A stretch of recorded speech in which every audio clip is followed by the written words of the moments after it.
Recentemente, a Anvisa aprovou a indicação do medicamento Mounjaro para o tratamento da apneia do sono. Essa indicação é mais uma entre as que já estavam aprovadas para essa medicação, como diabetes tipo 2, a obesidade, redução do risco cardiovascular e redução na progressão da doença renal do diabetes. Em breve é provável que a gente veja indicações formais para gordura no fígado e ovários policísticos e várias outras patologias. Isso significa que uma extensa gama de especialidades médicas passarão a prescrever os injetáveis rotineiramente, e isso requer alguns cuidados.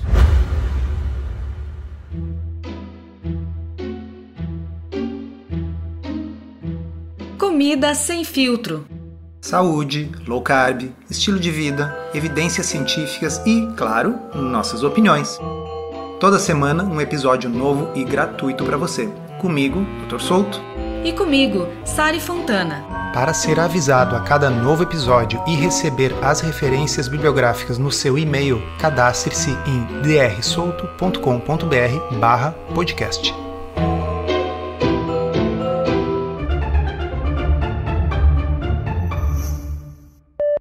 Já que a gente está falando de apneia do sono, não sei se todo mundo está familiarizado com isso, né? Vale explicar para as pessoas do que se trata. A apneia do sono é uma coisa mais comum do que as pessoas imaginam, e uma das manifestações mais rotineiras da apneia do sono é o ronco. Não é que todo mundo que ronca tem apneia do sono, mas é um grande marcador, um sinal de alerta. A apneia do sono ocorre quando a pessoa, dormindo, tem pausas na sua respiração por conta de obstrução. Obstrução do quê? Da via aérea, da parte atrás da garganta por onde o ar passa. Por que isso acontece? Quando a gente dorme, é natural que a gente tenha um relaxamento muscular no corpo todo. Quando ocorre o relaxamento dos músculos da faringe, o espaço para a passagem do ar fica mais estreito. Isso pode fazer com que haja um fechamento da passagem do ar e a pessoa fica sem respirar. Aí, à medida que os níveis de oxigênio no sangue vão caindo, a pessoa tem um breve despertar e isso normalmente vem com um ronco barulhento e aí a pessoa volta a respirar e o processo se repete, muitas vezes dezenas, centenas de vezes por noite. Eu imagino que isso atrapalhe bastante a qualidade do sono. Isso atrapalha muito a qualidade do sono. Muitas pessoas que têm uma sonolência diurna excessiva sofrem de apneia do sono e talvez não saibam. Isso, inclusive, acarreta riscos de pessoas dormirem na direção, porque realmente é um sono excessivo, a pessoa fica o dia inteiro dormindo sentada, porque o prejuízo à qualidade do sono é muito grande. Agora, a apneia do sono acarreta uma série de outros riscos para a saúde. Um risco aumentado de doença cardiovascular, é uma das causas de pressão alta, ou seja, é uma doença grave. E tem alguma relação entre a apneia do sono e obesidade ou algum outro fator de saúde? Sim, a obesidade é de longe o principal fator de risco para a apneia do sono, porque quando ocorre esse relaxamento da musculatura da faringe, ter mais gordura na região, ter mais gordura inclusive na parte posterior da língua, favorece tremendamente o fechamento dessa via aérea. Peraí, deixa eu ver se eu entendi. Então quer dizer que uma pessoa obesa também ganha gordura na língua? Eu não sabia que existia diferença entre a espessura da língua. Nunca me passou pela cabeça isso. Pois é, nunca tinha me passado pela cabeça até eu ler um estudo que utilizou ressonância magnética para avaliar exatamente o que acontecia nas pessoas com sobrepeso, obesidade e apneia do sono. E a verdade é que assim como tem gordura no fígado gordo, gordura visceral, existe a língua gorda, existe um acúmulo de gordura marmorizando o interior dessa língua, um acúmulo de gordura entre as fibras musculares da língua. Ou seja, a língua, assim como outros músculos do corpo, pode ter um acúmulo de gordura entre as suas fibras, aumentando a sua espessura e obstruindo mais a via aérea. E, aliás, gordura na língua é o assunto da postagem dessa semana na área de membros em drsolto.com.br. E veja, isso ajuda a explicar por que algumas pessoas que não são propriamente obesas podem desenvolver a apneia obstrutiva do sono e melhorarem com o emagrecimento, porque é uma questão da distribuição da gordura. E isso é semelhante ao que acontece, por exemplo, com pessoas que não são propriamente obesas e têm gordura no fígado ou diabetes tipo 2 e que, emagrecendo mesmo sem serem obesas, perdem gordura visceral e melhoram. Mas existem também pessoas magras que têm apneia do sono? Sim, existem. Existem casos em que simplesmente há um relaxamento excessivo da musculatura da região, mesmo que a pessoa não tenha excesso de gordura na língua ou na região cervical. Da mesma forma, existem algumas alterações anatômicas, pessoas que nascem com uma via aérea mais estreita ou mesmo com as estruturas ósseas da mandíbula de tal forma que favorece. Agora, repito, disparado, o fator mais comum, a causa principal da apneia obstrutiva do sono é sobrepeso e obesidade. E como que até hoje essa condição vem sendo tratada? Existe algum médico, alguma especialidade que cuide disso? Talvez esses médicos que são especialistas em sono? Sim, há especialidades que se dedicam a isso, né? Sobretudo a medicina do sono, mas também a pneumologia, também a otorrinolaringologia, enfim, especialidades focadas nas vias aéreas. O principal tratamento tem sido o CPAP. Muitos que estão nos ouvindo já conhecem, ou porque usam, ou porque tem algum familiar que usa. É uma máscara que se adapta no rosto, às vezes pode ser utilizada só no nariz, e que mantém uma certa pressão positiva durante a noite na via aérea para impedir que ela feche, para impedir que ela entre em colapso. Muitas pessoas se adaptam bem ao uso, melhoram tremendamente a sua qualidade de vida, resolvem a sua sonolência diurna. Outras pessoas não conseguem se adaptar porque sentem o desconforto daquela máscara no rosto. São equipamentos que por vezes são caros, às vezes são meio inconvenientes. Se a pessoa vai viajar, tem que levar junto.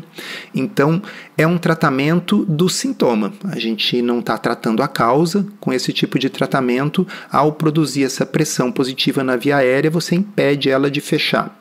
No Brasil, ainda não havia nenhum medicamento aprovado para o tratamento da apneia do sono. E isso acaba de mudar, porque a Anvisa aprovou o uso do Mounjaro para o tratamento da apneia do sono em adultos com obesidade. Essa decisão foi publicada no dia 20 de outubro no Diário Oficial da União, e isso aconteceu por causa da publicação de um estudo científico no ano passado, em 2024. Então, esse é o primeiro medicamento que foi validado no Brasil para tratar a apneia do sono. Vai estar incluído na bula, eu imagino, do Mounjaro? Sim, exatamente. Foi publicado agora no Diário Oficial da União, então ele passa a entrar na bula do Mounjaro como uma das indicações formais, pacientes obesos com apneia do sono. E isso, claro, né, a indústria farmacêutica financia esses estudos para comprovar diversos benefícios para diversas patologias que a princípio não tinham sido previstos, porque isso amplia o público-alvo e aumenta as vendas do remédio. Sim, com certeza. É o que a indústria costuma fazer, porque o que acontece? Os ensaios clínicos randomizados originais, tanto do Mounjaro como do Ozempic, eram para diabetes. Portanto, a droga foi aprovada para o uso em diabetes.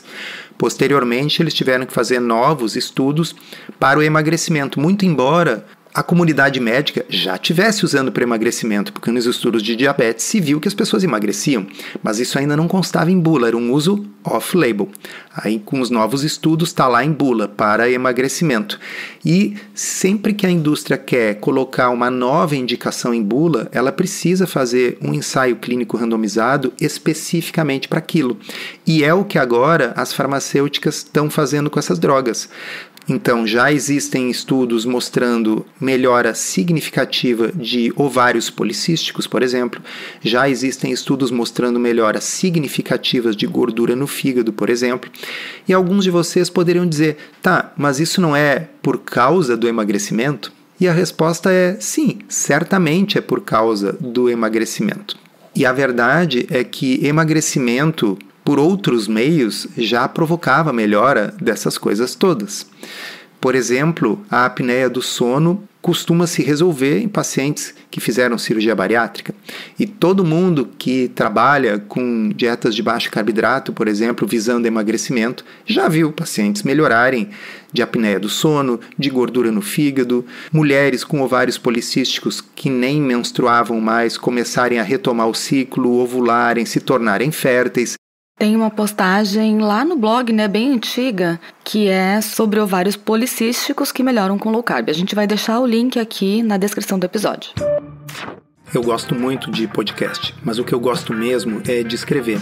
Para conciliar esse hábito que demanda tempo com a minha vida profissional, eu criei a área de membros do meu blog. Nela tem conteúdo novo toda semana, além da interação com os leitores nos comentários. Se você se interessa por alimentação, estilo de vida e novidades científicas nessa área, considere assinar a área de membros. São apenas R$ 35 mensais e você pode cancelar quando quiser. Pois é, lembram quando a gente falou várias vezes aqui no podcast sobre síndrome metabólica, que os vários componentes da síndrome metabólica melhoram quando a gente perde gordura visceral, que tem vários estudos de low carb mostrando melhora ou remissão da síndrome metabólica? Ou seja, ao invés de tratar várias coisas individualmente, você trata uma e aí consegue resolver todas aquelas outras. Voltando aos medicamentos para emagrecer, hoje em dia quem mais prescreve são os endocrinologistas e os médicos que costumam tratar a obesidade e sobrepeso.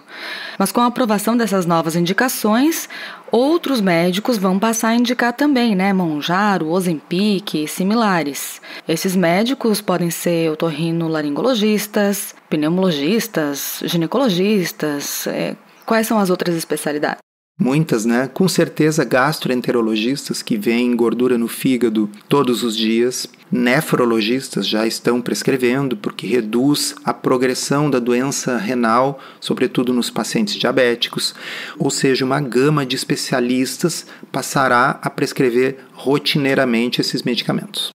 E só para dar uma ideia para vocês dos números, hoje em dia, as melhores estimativas indicam que entre 2% e 6% dos adultos dos Estados Unidos já estão usando os análogos de GLP-1 para alguma situação. Isso equivale a algo entre 5 e 15 milhões de pessoas. No Brasil, a gente ainda não tem um número oficial de usuários, mas esse uso vem crescendo rapidamente e os médicos que prescrevem já sabem que, com frequência, a medicação tem sumido das farmácias. O que isso significa na prática? Quais as possíveis consequências disso? Eu acho que isso tem um grande potencial de fazer bem à saúde das pessoas, mas é uma faca de dois gumes. Eu vou explicar por quê. Não há nenhum problema em diferentes especialidades prescreverem medicamentos que originalmente eram prescritos por outras especialidades. A gente vê isso todo dia. Acontece que os análogos do GLP-1, Ozempic, Mounjaro, Wegovy, eles são um pouco diferentes de prescrever um remédio para pressão, por exemplo. Por quê? Porque você simplesmente prescrever um medicamento desses, sem outras orientações, e pedir para o paciente voltar daqui a 2 ou 3 meses para ver como é que ele está, ignora o fato de que muitas vezes esses pacientes vão começar a ter uma redução muito grande na fome, o que a gente poderia dizer que é bom, porque eles vão emagrecer, mas a primeira consequência disso é um consumo inadequado de proteína, o que leva frequentemente a uma perda muito importante de massa magra. Isso pode ser mitigado, mas para isso o paciente tem que ser orientado da importância de aumentar o seu consumo de proteína, e o ideal é que todo paciente que vai usar um medicamento desse seja encaminhado para um nutricionista que tenha experiência com isso, que tenha a orientação de aumentar esse consumo proteico, se necessário, com suplementação, para valores bem superiores àquele 0,8 gramas de proteína por quilo de peso ideal, que é a quantidade mínima para evitar deficiência proteica. Sim, uma coisa é impedir a desnutrição, outra coisa é otimizar o consumo de proteínas, especialmente quando a fome está muito pequena. Eu ouço de algumas pessoas próximas que estão usando a medicação que é muito difícil conseguir comer a quantidade ideal de proteínas. Mas mesmo sem a medicação, a gente vê isso quando a gente trabalha com grupos de pessoas em desafios para aumentar a consciência sobre as proteínas, e a gente propõe calcular, medir, pesar na balança, né, para monitorar. As pessoas chegam à conclusão de que consomem bem menos proteína do que elas precisam. Então imagina quando a fome já está suprimida por conta da medicação.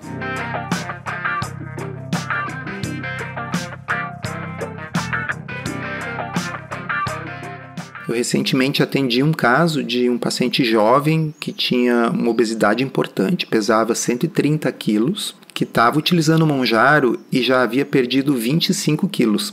Então, primeiramente, é um resultado muito impressionante, o benefício é imenso. Mas, quando eu encaminhei esse paciente para a nutricionista, ela me falou que na anamnese nutricional, ela descobriu que o paciente consumia menos de 40 gramas de proteína por dia. E nós estamos falando de um jovem na faixa dos 20 e poucos anos, que tinha mais de 1,80 m de altura. Portanto, uma parte significativa dessa perda de peso pode ter sido de massa magra. Claro, a maior parte foi de gordura, ainda assim foi benéfico para ele. Mas é muito importante que o paciente seja encaminhado para esse acompanhamento nutricional. Só prescrever o remédio não basta. Os endocrinologistas já sabem isso, os médicos que tratam a obesidade já sabem isso, mas talvez isso não esteja presente claramente para o pneumologista que vai prescrever, para o gastroenterologista que vai prescrever. Então, é importante que as sociedades médicas façam essa educação para a prescrição desses medicamentos. Eu repito, eles são um pouco diferentes de outros medicamentos que habitualmente são prescritos por várias especialidades. Eles têm as suas peculiaridades. Fiquei pensando aqui que nesse caso do paciente jovem, 20 e poucos anos, dá tempo de correr atrás dessa massa magra que foi perdida, de fazer mais atividade física. A gente sabe que é mais fácil construir músculos quando você é mais jovem. Mas e como que fica uma pessoa idosa que emagrece com a medicação e que já tende a comer menos proteínas, em geral tem menos atividade física? Como é que fica isso? É complicado e justamente isso preocupa em casos como esses da apneia do sono, porque a maioria dos pacientes que têm apneia do sono são pacientes de meia idade ou idosos. E nestes pacientes, uma perda importante de massa magra aumenta o risco de fragilidade, né? Que é essa situação em que a perda de massa magra diminui muito a força. Diminuição da força é essa que acaba dificultando para a pessoa se levantar sozinha de um sofá ou até para evitar que ela caia ao tropeçar. Então, é bastante importante, sobretudo nos pacientes mais velhos. Uma outra coisa super importante e que talvez não vá estar no radar de médicos que não estão acostumados a tratar a obesidade e passam a prescrever esses medicamentos, é o fato de que a maioria desses pacientes vai acabar parando de usar ou porque atingiu uma situação em que eles já estão bem, a apneia do sono resolveu e eles emagreceram, e aí eles acham que, bom, agora eu posso parar o remédio e só manter. Não é assim que funciona. Como a gente sempre fala aqui, ou a pessoa vai ter que substituir o remédio por uma dieta que mantenha a fome suprimida, uma dieta alta em proteína, na minha visão, preferencialmente baixa em carboidratos, porque isso mantém o apetite sob controle, ou a pessoa vai ter que manter o injetável, talvez numa dose mais baixa, por tempo indeterminado. Isso tem que ser explicado para o paciente. Caso contrário, ele perde gordura, periga perder um pouco de massa magra se não estiver treinando e comendo proteína o suficiente, e quando parar o remédio vai ganhar de novo apenas a gordura e os sintomas irão voltar. E eu acabei de falar se não estiver treinando, né? Isso talvez seja uma das coisas mais importantes. Como disse um professor de educação física que eu conheço, o médico que prescreve um medicamento para emagrecer, ele não deve falar da musculação, do exercício físico com carga, resistido, como um conselho.